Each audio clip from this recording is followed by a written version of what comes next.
룻기서가 사랑받는 이유 중에 하나는 절망적이고 기구한 운명에 빠진, 도저히 헤어날 수 없는 상황에 빠진 이들이 구속자를 만나서 인생이 완전히 회복되는 드라마틱한 삶의 역전이 전개되는 그런 해피엔딩으로 끝나기 때문이라고 생각이 됩니다. 구속자를 만나야 그의 일생이 바뀌어진 걸 봅니다.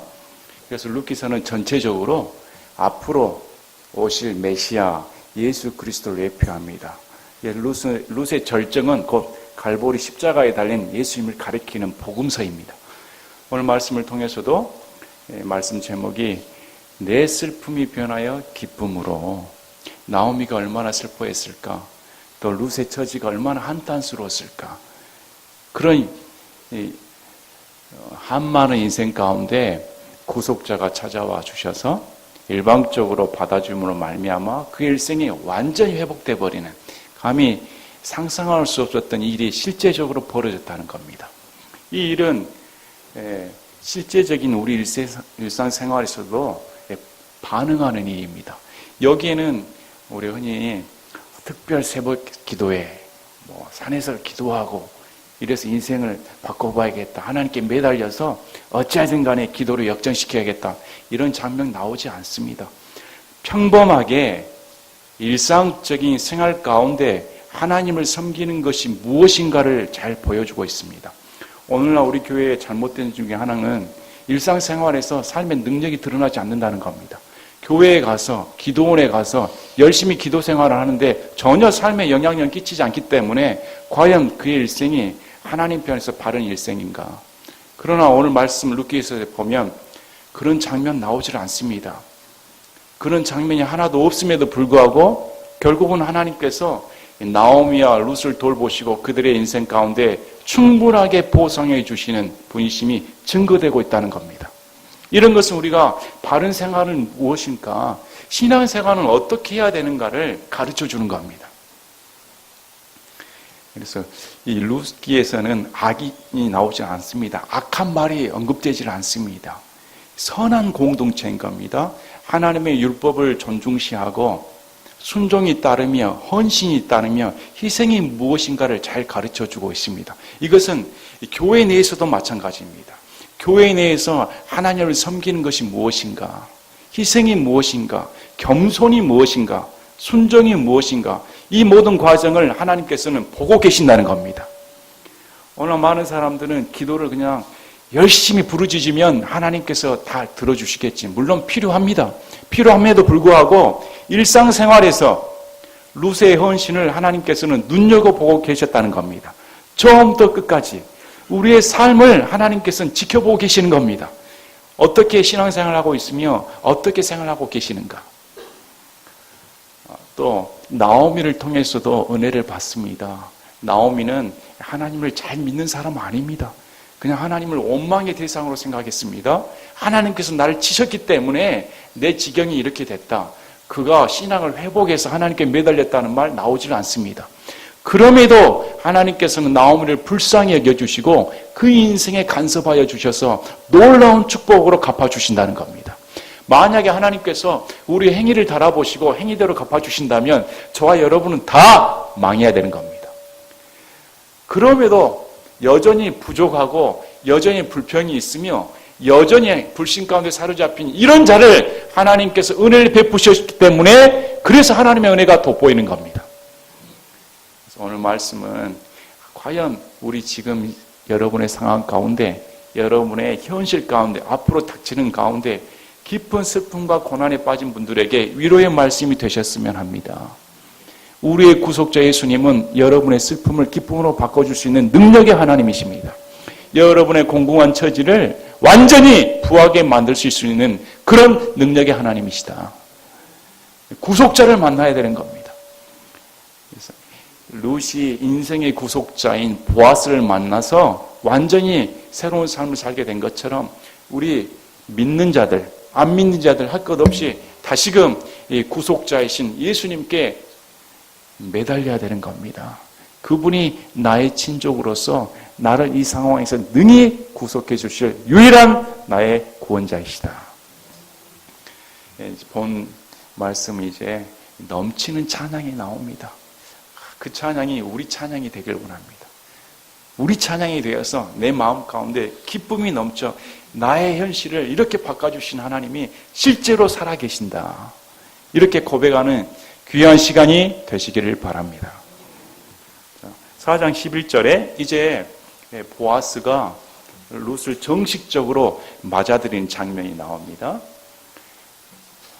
나오미의 가까운 친척이었던 아무개라는 사람이 포기를 하고 이제 보아스가 정당한 법적인 권리를 얻어서 증인들을 내세우고 내가 나오미의 기업을 물러주겠다.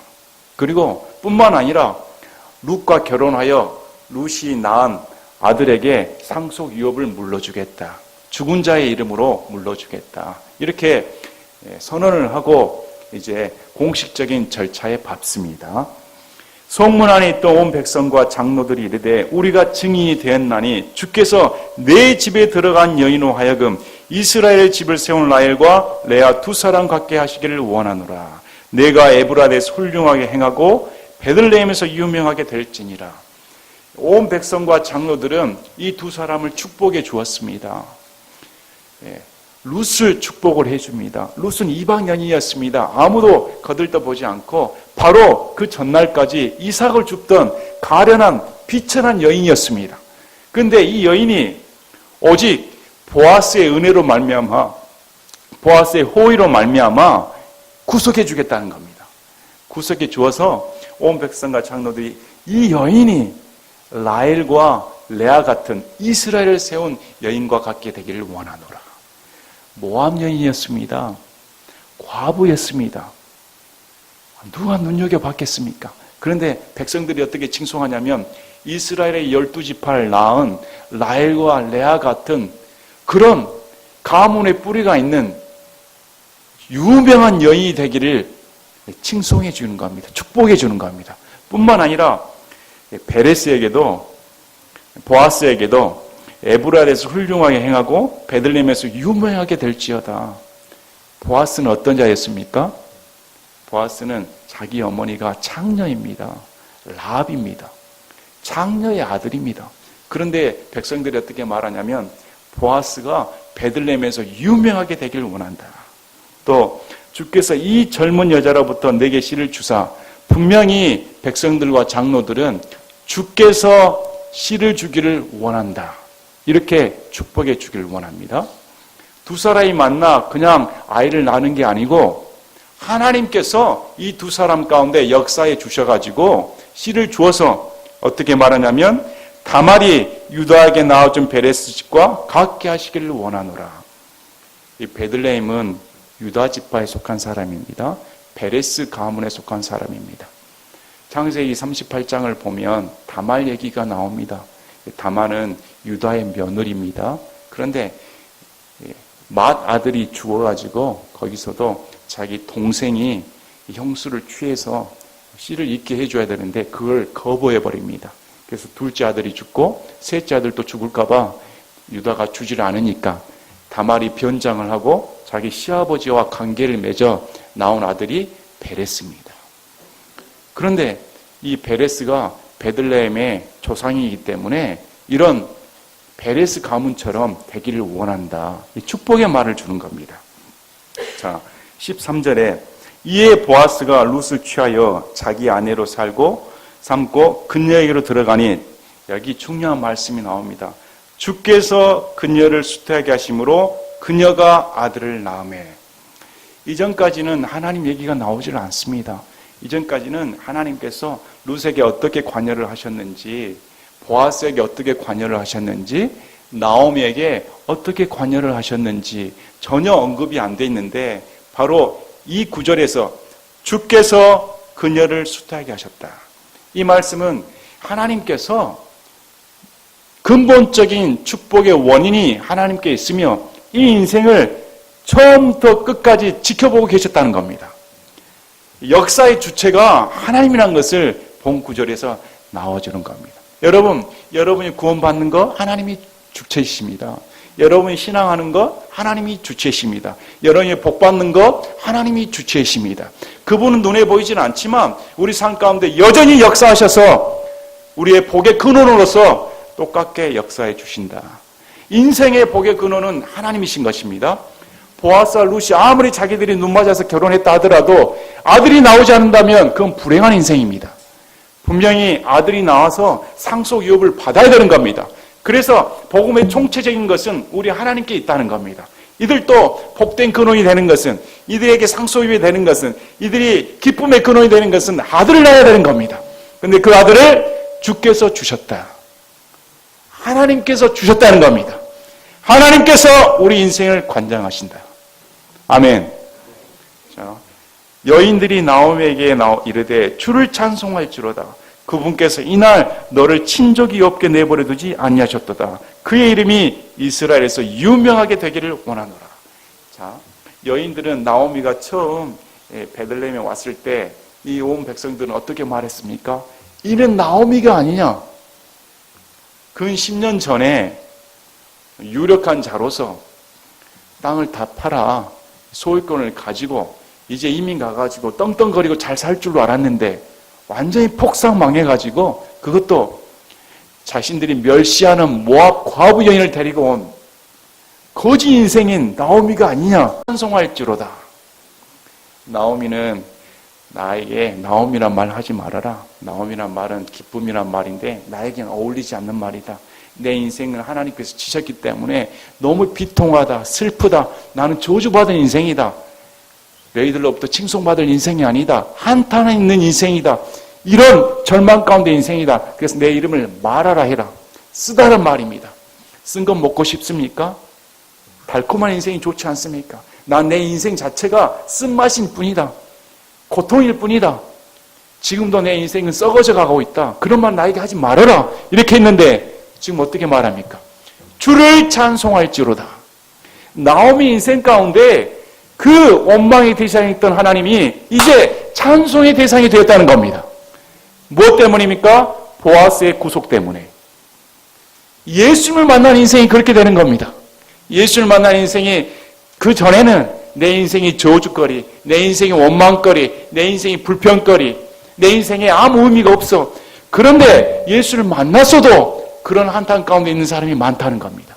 그러나 본문은 어떻게 말합니까? 십자가상에서 나를 위해 모든 것을 대속해 주셨기 때문에 내 슬픔이 변하여 기쁨이 되었다.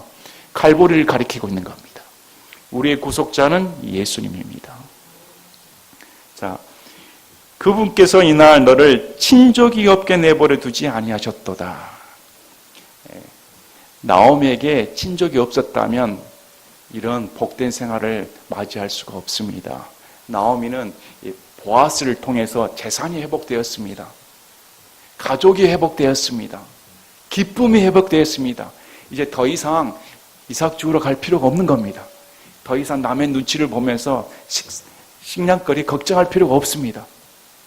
왜 그렇습니까? 주께서 너에게 친족을 허락하셨다는 겁니다.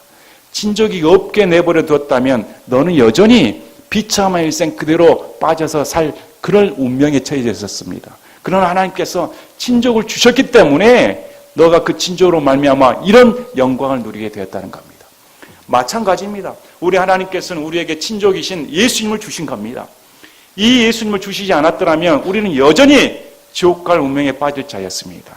예수님께서 내 친족으로 오셨기 때문에 그 구속자를 통해 내 인생이 복받게 되었다는 겁니다. 그분은 영광스러운 모습으로 오신 것이 아닙니다. 그분은 우리랑 똑같은 살과 뼈를 가지시고 내 형제라 불리기를 부끄러워하지 아니하시고 형제의 몸을 통해 이 땅에 오셨다는 겁니다. 나랑 똑같은 인간의 몸으로 오셔서 그 친족이 되셨기 때문에 하나님께서 우리를 구원하시기로 작정하셨다는 겁니다. 요한복음 3장 16절에 하나님께서 이 세상을 이처럼 사랑하사 독생자를 주셨으니 누구든지 그를 믿는 자는 멸망하지 않고 영존하는 생명을 얻게 하려 하심이라. 누구든지 이제 누구든지 그분 앞에 들어오면 아무 이해 없이 하나님의 친족으로서 이는 사람의 뜻으로나 혈통으로나 육적으로 난 거 아닙니다. 하나님께서 다시 태어나 하나님의 아들로 거듭나 이제 하나님의 친족이 되었다. 성경은 그렇게 말한 겁니다. 만약에 내버려 두었다면 저와 여러분의 일생 뻔한 거 아닙니까? 까막눈이 되어서 지옥 갈 인생 아니었습니까? 그러나 하나님께서는 이런 인생을 그대로 내버리지 않으시고 저와 여러분을 위해 찾아오셨다. 놀라운 찬송인 겁니다. 자, 그가 내게 생명의 회복자가 되며 내 노년에 봉양할 자가 되리니 너를 사랑하며 내게 일곱 아들보다 더 나은 내 며느리가 그를 낳았도다. 자, 룻이 낳은 아들을 통해 나옴에게 생명의 회복자가 되었다는 겁니다. 또 봉양할 자가 되었다는 겁니다. 나오미는 먼 타국에 가서 남편이 죽어버렸습니다. 또 믿고 의지했던 두 아들마저 다 죽어버렸기 때문에 남자의 씨가 다 말라버렸습니다. 이제 믿고 의지할 대상이 하나도 없는 겁니다. 그런데 하나님께서는 보아스의 구속자를 통해서 룻을 통해 오벳이라는 아이를 낳음으로 말미암아 이 오벳이 내 노년의 봉양자가 된다. 봉양해서 섬길 수 있는 생명의 회복자로 삼아주었다는 겁니다. 이런 멋진 하나님입니다. 나오미에게 뭐가 제일 필요할까요? 나오미에게는 손자가 제일 필요했습니다. 나오미에게는 손자 외에는 더 간구한 게 없었습니다. 그런데 하나님께서 손자를 주심으로 아들 같은 손자를 줘서 내 노년의 기쁨을 누리게 해주겠다. 그래서 봉양을 해주겠다. 이렇게 나옵니다. 그래서 일곱 아들보다 더 나은 내 며느리가 낳게 해줬다는 겁니다. 나오미의 며느리는 어떤 자였을까요? 나오미의 수치거리입니다. 나오미가 정정당당하게 신앙생활을 했다면 이스라엘에서 믿음의 여인, 현숙한 여인을 며느리로 맞이했을 겁니다. 그러나 율법을 어기고 먼 타국에 가서 얻은 며느리가 모압 출신 이방인 여자였습니다. 나오미의 어찌 보면 가족이 수치거리요 죄의 상징이었습니다. 아무도 나오미 집안하면 저 집안이 하나님의 법을 어겼기 때문에 멸망에 빠진 집안이구나. 저 며느리도 꼬라지가 그렇구나. 이렇게 손가락질 당하던 그 며느리였습니다. 그런데 어떻게 말합니까? 일곱 아들보다 더 나은 내 며느리다. 며느리를 칭송해 주는 겁니다. 뭐 때문에? 믿음 때문에. 모든 것을 버리고 모국과 어머니를 버리고 이스라엘 백성과 함께 하나님과 함께 고난받기를 택한 룻의 믿음을 통해 하나님께서 이런 엄청난 은혜를 베풀으셨기 때문에 일곱 아들보다 더 귀한 내 며느리다. 우리의 수치거리가 변화될 수가 있습니다. 우리의 근심거리가 하나님께서 만져주시면 기쁨의 근원이 될 수가 있다는 겁니다. 우리 눈으로 보았을 때 절망적이지만 하나님께서 보았을 때는 어떤 절망거리도 하나님께서 나중에 이렇게 찬송할 수 있는 칭송거리로 만들어 주신다는 겁니다. 그래서 우리 하나님이 회복의 하나님인 겁니다. 우리 생명의 회복자는 우리 하나님뿐입니다. 자, 나오미가 아기를 취하여 품에 품고 그의 보모가 되매 얼마나 멋집니까? 나오미에게 그 아들이 안겼습니다. 이제까지 그 아들을 손에 안긴 그 기쁨을 누릴 수가 있겠습니까? 상상이나 했겠습니까? 근데 하나님께서 룻을 통해 아들을 낳게 해서 나오미 품에 안겨준 겁니다. 룻은 나오미의 고통을 누구보다 잘 알고 있었습니다. 자기보다 아들이 필요한 것은 자기 시어머니인 줄 알고 있었습니다. 시어머니를 위로하고 싶었습니다. 누구보다 이해하고 있었기 때문에 아들을 낳아서 보아스와 룻은 그 아이를 자기 품에 안은 게 아니고 나오미에게 품에 안겨준 겁니다. 위로해 준 겁니다. 그래서 나오미가 그 안고 보모가 되었다. 키워줬다. 기쁨을 누리게 해준 겁니다.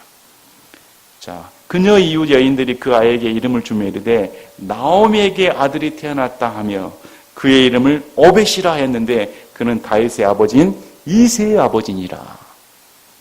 오벳을 안겨줌으로 이 오벳이 나오미가 낳았다, 아들을 낳았다 이렇게 말을 해주는 겁니다. 하나님께서는 이 나오미의 이 가련한 인생, 본인 스스로도 저주받은 인생이었다. 이렇게 한탄 가운데 빠졌던 그 인생을 지금 보시면 어떻게 펴버립니까? 아들을 안겨줌으로 말미암아 하나님께서 주셔서 찬송으로 만들어 주신다. 이렇게 성경은 말씀해 줍니다. 그리고 성경의 룻기서는 바로 이가 다윗의 아버지인 이새의 아버지이기 때문에 메시아의 계보에 오르는 놀라운 축복으로 갚아주셨다는 겁니다. 그래서 룻기에는 십자가를 가리키는 겁니다. 룻기는 십자가 상에서 우리 일생의 구속자이신 예수님을 가리키고 있는 겁니다. 자, 18절에서 22절은 그래서 족보 얘기가 나오는 겁니다. 이제 베레스의 세대는 이러하니라. 베레스는 헤스론을 낳았고 헤스론은 람을 낳았고 람은 암미다담을 낳았고 암미다담은 나손을 낳았고 이렇게 족보 얘기가 나옵니다. 마태복음 1장에 보면 동일한 족보가 적혀져 있습니다. 마태복음 1장에서는 유다가 다말과 관계를 맺어 베레스를 낳았다. 이렇게 나오고 살몬이 라합에게서 보아스를 낳았다. 보아스가 루색에서 오벳을 낳았다. 다윗은 우리아의 아내에게서 솔로몬을 낳았다. 이게 메시아의 족보에 기록되어 있습니다. 메시아의 족보치고는 부끄러운 역사입니다. 지금은 우리가 이전에는 이제 서류를 넣을 때 호적 등본을 띄워와라 이렇게 요구하는 사항이 많았습니다. 호적 등본을 띄러 가면 가족 내 역사가 잘 기록되어 있습니다. 호적 등본이 깨끗하면 떳떳하게 낼 텐데 호적 등본에가 가족의 역사가 복잡하게 얽힌 그런 호적 등본이면 호적 등본을 띄는 사람들이 부끄러워합니다. 이걸 남이 볼까 봐. 아마 그런 경험이 있으신 분들 계실 겁니다. 그런데 메시아의 호적 등본입니다. 메시아의 가족 역사이지요. 족보가 지금 딱 내놓았을 때 보는 이로 하여금 어떻게 이렇게 부끄러운 것을 적어 놓을 수가 있을까? 어떻게 시아버지와 며느리의 그런 부적절한 관계 속에서 메시아의 조상이 태어날 수가 있는가? 어떻게 장녀 아들인 보아스와 이방 여인 룻이 만나가지고 다윗의 중조부가 태어날 수가 있는가? 어떻게 다윗은 자신의 충복인 우리아를 죽이고 빼앗아 간음하여 솔로몬을 낳았을까? 어떻게 이런 사람들이 메시아의 족보에 오를 수가 있단 말인가? 지워버리고 싶지요. 없애버리고 싶습니다.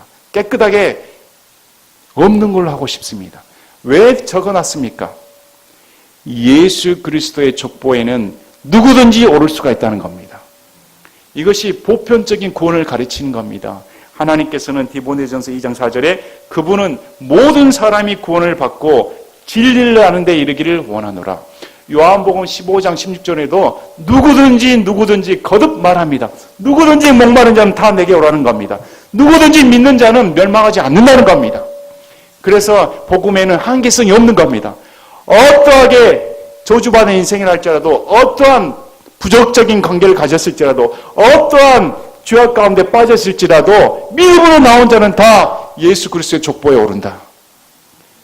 이것이 성경에서 가르쳐주는 복음인 겁니다. 여러분, 예수 그리스도의 족보에 오르셨습니까? 예수님의 피 때문에 그 피를 믿는 믿음으로 예수님의 친족이 되셨습니까? 여러분의 일생이 변화에 정말 기쁨이 되셨습니까? 오늘 말씀을 통해서 보시면 나오미와 룻과 같은 저주받은 인생이 어떻게 변화되어 하나님을 찬송하는 그런 인생으로 축복받는 인생이 되었을까? 놀라운 은혜의 역사인 겁니다. 자, 룻기서 말씀을 보시면서 여러 등장인물들이 나옵니다. 등장인물들을 한번 살펴보는 시간이 되기를 원합니다.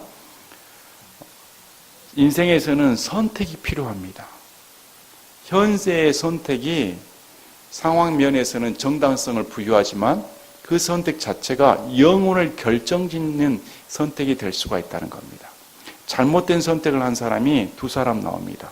오르바와 아무개가 나옵니다. 오르바는 나오미의 며느리로서 자신의 최선을 다했습니다. 사람의 할 도리는 다 했습니다. 그 정도 하기도 힘듭니다. 그러나 나오미의 입을 통해 하나님께서 오르바를 평가한 말은 그가 자기 신들과 자기 백성들을 사랑하여 떠났다는 겁니다. 그러나 룻은 남았기 때문에 룻은 믿음의 반열에 들어간 겁니다. 그러나 오르바는 믿음의 반열에 들어가지 못했다는 겁니다. 그 다음 두 번째 사람은 보아스의 먼저 1순위였던 이름이 없습니다. 그냥 아무개로 나옵니다. 그가 만약 자신을 희생해서 룻을 선택했더라면 아마 상황은 달라졌을 겁니다. 그러나 자신은 더 이상 희생하지 않겠다. 나는 내 재산에 손해보지 않겠다. 그래서 물러섰을 때 보아스를 통해 하나님께서는 룻과 관계를 맺게 하시고 오벳을 주셨다는 겁니다. 이 두 사람은 선택이 당시에는 자신들이 선택을 현명하게 했을 거라고 인간적인 면에서 판단했을 겁니다. 오히려 보아스와 룻이 어리석은 선택이었다. 현명하지 못하다, 지혜롭지 못하다 이렇게 판단했을 겁니다. 그러나 그렇게 선택한 판단이 하나님 편에서 복된 선택이었다는 겁니다. 우리도 마찬가지입니다. 신앙적인 면에서 희생을 감수하고 선택해야 되는 겁니다. 우리는 교회를 위해 희생하는 거 아닙니다. 우리는 하나님을 위해 희생하는 거 아닙니다. 자신이 교회를 위해 헌신했다고 생각하는 사람들이 많은데 그건 그분만의 착각인 겁니다. 진정한 헌신, 진정한 희생은 하나님께서 우리를 해 주신 겁니다. 하나님께서 우리를 위해 헌신해 주셨고 먼저 희생했기 때문에 우리의 거기에 대한 보답을 하는 것뿐이죠. 자, 그 다음에 일꾼들 얘기가 나옵니다. 보아스의 일꾼들은 보아스에게 순종했습니다. 손대지 마라 하면 말았습니다. 더 이삭을 흘려라 하면 더 흘렸습니다. 이들은 보아스를 축복해 주었습니다. 주께서 당신에게 복 주시길 원합니다. 오늘날의 일꾼들은 어떤 생각을 할까요? 시간의 수단을 외치지 않을까요? 나는 이것만 하면 되는데 왜 더 요구합니까? 이러지 않을까요? 그러나 일꾼들은 그렇지 않았습니다. 일꾼들은 보아스에게 충성했다는 겁니다. 충성해서 하라는 대로 더 헌신해 주는 겁니다. 이것이 참다운 관계인 겁니다. 그 다음에 마을 사람들은 어떻습니까? 마을 사람들은 이 나오미하고 룻이 축복을 받을 때 다 환영해 주었습니다. 칭송해 주었습니다. 내일 아닌데 아유 눈꽃이롭다. 젊은 여자가 보아스를 꼬셨는가? 어떻게 인생이 한 방에 저렇게 역전될 수 있는가? 아유 속술이다. 이런 자세 가진 사람이 없다는 겁니다. 이들은 공동체였습니다. 공동체였기 때문에 그의 일생이 보아스를 만나 변화되었을 때 다 환영해 줬다는 겁니다. 너무 기쁘다는 겁니다. 오히려 더 유명해지기를 원한다. 우리 공동체도 그렇게 됐으면 좋겠습니다. 한 사람이 축복을 받았을 때 다 박수치면서 저렇게 되기를 원한다. 너무 잘 됐다. 이것이 진심에서 우러나오는 사랑인 것이요. 자, 그 다음 나오미에 대해서 나옵니다. 나오미는 어찌 보면 룻기의 주인공 중에 한 사람입니다. 나오미의 일생은 드라마틱합니다. 어떻게 그렇게 파란만장한 삶을 살 수 있었을까? 자신의 인생을 한탄해서 그 자리에 머무를 수가 있었습니다. 계속 자신의 인생 가운데 저주하며 골방에 가득 자신만의 세계에 사로 묻힐 수 있는 그런 형편에 빠질 수밖에 없었던 지경이었습니다. 그러나 나오미에게는 지혜가 있었습니다. 나오미에게는 친족 보아스 얘기를 듣고 그래 룻을 위해서라면 보아스를 만나게 해줘야겠다. 룻을 먼저 생각해 준 겁니다. 과부로서 룻이 홀로 남지 않도록 이 보아스가 친족이기 때문에 친족이라면 룻을 구원할 수 있다. 이런 나오미가 희망이 있었다는 겁니다. 여러분 예수님께 희망을 거십시오. 예수님께 희망을 걸면 여러분의 인생을 역전시켜 줍니다. 그리야 했을 때 이 나오미를 통해 만남을 허락하시고 하나님께서는 놀라운 축복으로 갚아준 겁니다. 자, 이제 룻은 어떻습니까? 룻은 모압 여인이었습니다. 그러나 그는 다 팽개쳤습니다. 다 내려놓고 낯선 이국 땅, 한 번도 가보지 못했던 그 이국 땅으로 간 겁니다.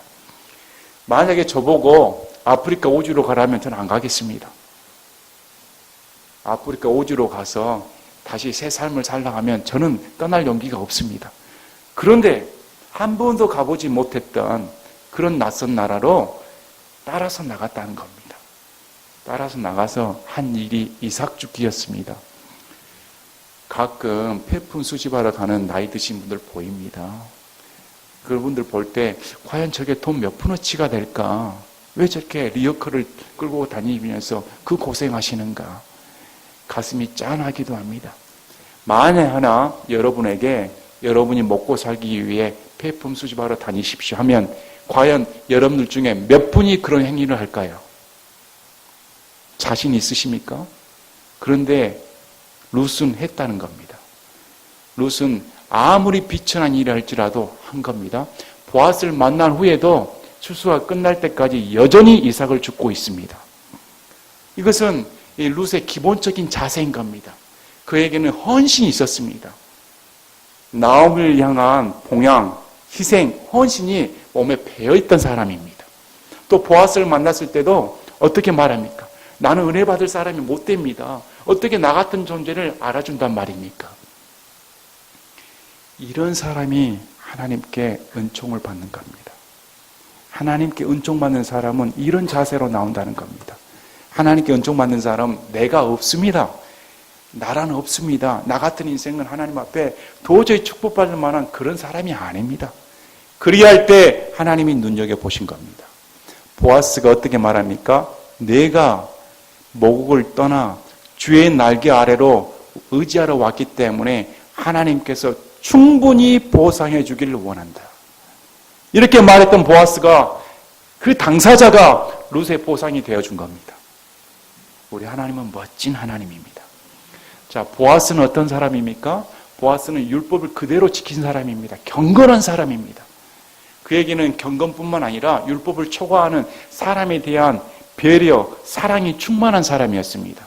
말씀만 지키면 되지 이런 사람이 아닙니다. 말씀에는 이상만 남기라고 하였지만 저 여인을 볼 때 가련하기 때문에 더 내줘야겠다. 이래서 사람을 살리는 겁니다. 우리 예수님이 이런 분이십니다. 우리 예수님께서는 이런 조목조복인 인생을 목적과 계획을 갖고 계시고 섭리 가운데 역사해 주신다. 그래서 룻의 총체적인 하나님께서는 뒤로 물러가 계시지만 룻과 보아스의 만남을 허락해 주시고 때마침 추수 때가 되게 하시고 때마침 보아스를 만나게 하시고 때마침 친족을 만나게 하시고 때마침 1순위가 포기하게끔 그걸 이용하시고 그래서 하나님께서는 인생에게 목적과 은혜를 갖고 계신다. 디모데서와 로마서 말씀에 나옵니다. 그래서 우리 인생은 구원받은 자라면 하나님께서 저와 여러분에게 목적과 은혜를 갖고 계신다. 믿으시기 바랍니다. 그래서 룻기서 말씀을 통해 다시금 우리 신앙이 회복되고 이제 추석이 이제 며칠 안 남았습니다. 풍성한 추석처럼 우리 삶 가운데도 예수님 한 분만으로 풍성하게 되시기를 바랍니다. 그분이 나오미가 자신의 품에 안긴 아들을 보며 얼마나 한없이 울었을까, 얼마나 기뻐했을까. 그 한만의 인생이 순간에 풀어져 버리니 얼마나 놀랐을까. 우리도 한번 그런 감격을 누렸으면 합니다. 결국은 우리 인생은 예수님 만나면 그 나라에 가서 슬픔 다 없애버립니다. 눈물 다 씻겨버리십니다. 이제 우리 그리스도인은 구속자 예수를 만났기 때문에 저 나라에 가면 이제 영원한 기쁨 가운데 거하게 될 겁니다. 본문 말씀을 통해 우리의 구속자이신 예수님을 찬양합니다. 제가 기도하고 마치겠습니다. 아버지 하나님 감사합니다. 오늘 말씀을 통해 어떤 기구한 인생일지라도 예수님을 만나면 변화되고 내 슬픔이 변하여 기쁨으로 바뀌는 것을 체험합니다. 우리 하나님 저희들 가운데 절망에 빠졌다면 낙심에 빠졌다면 이 시간 찾아와 주셔서 이 예수님을 바로 보게 하시고 다시금 회복되는 구원의 역사가 일어나도록 은혜 베풀어 주시옵소서. 예수님의 이름으로 기도드립니다. 아멘.